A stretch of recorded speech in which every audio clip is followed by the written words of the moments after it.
trying to figure out where they're going to stay and needing these resources. And I think this is the perfect opportunity for those of us in the first responder business and those of you behind the cameras to get that information out where they can go. Right now, that is the most critical thing we can do, is get that information to them.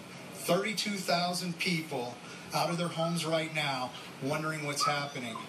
Over 800 firefighters, well over 800 if you include the Colorado Springs Fire Department, right now placing themselves in danger of a fire that we have said all along is predictable, has multiple heads, and can cover 3 miles in a blink of an eye.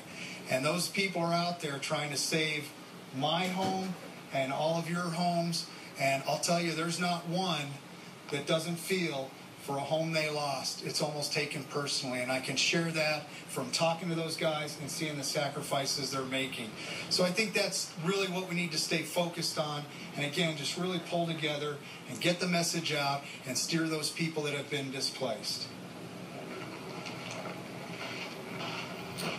So with that, we're going to take questions. I can tell you this light's pretty bright, so it's kind of hard for me to see, but we'll be right here. If you can raise your hand, help me to easily kind of spot where you are. I'll spot you, and the best person to be able to answer that question, we'll have them step up. So I'm going to start here with you, sir. Yes?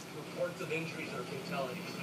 At this time, we have no reports of injuries or fatalities. We just have the report of multiple structures being impacted in the mountain shadows area. Look at those homes going up. Yes, sir. Just to clarify, earlier today it was 12,000. Now it's bounced up to 32,000. When houses catch on fire, Yes. That's huge. Look at that. At 4 o'clock it was 12. Now it's bouncing way up to 32. Right. His question was, this afternoon when we were out here, it was 4,000 or 12,000, and now it's bounced up to 32,000. He wanted to make sure if that was an accurate estimate, and the answer is yes. Other questions? Yes, ma'am.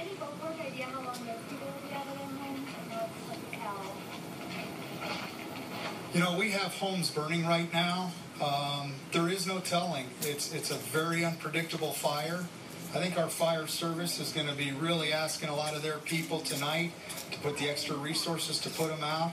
I think if we say days, that would give people an idea. And I would plan beyond 3 days. I would be looking at a longer term. We're talking about a fire that was preliminarily estimated to go a month. So there's going to be a lot of activity around here. And those people that are in the area right now that's affected by this, it's going to be a while before they can get back in there. You have infrastructure considerations, utility considerations, and then there's a rebuilding process. Right here.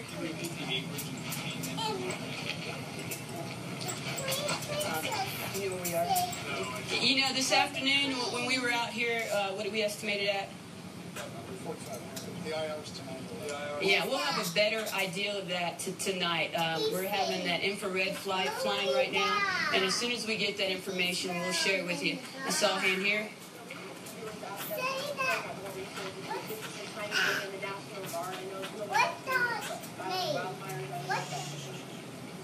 What did God make? He made the world.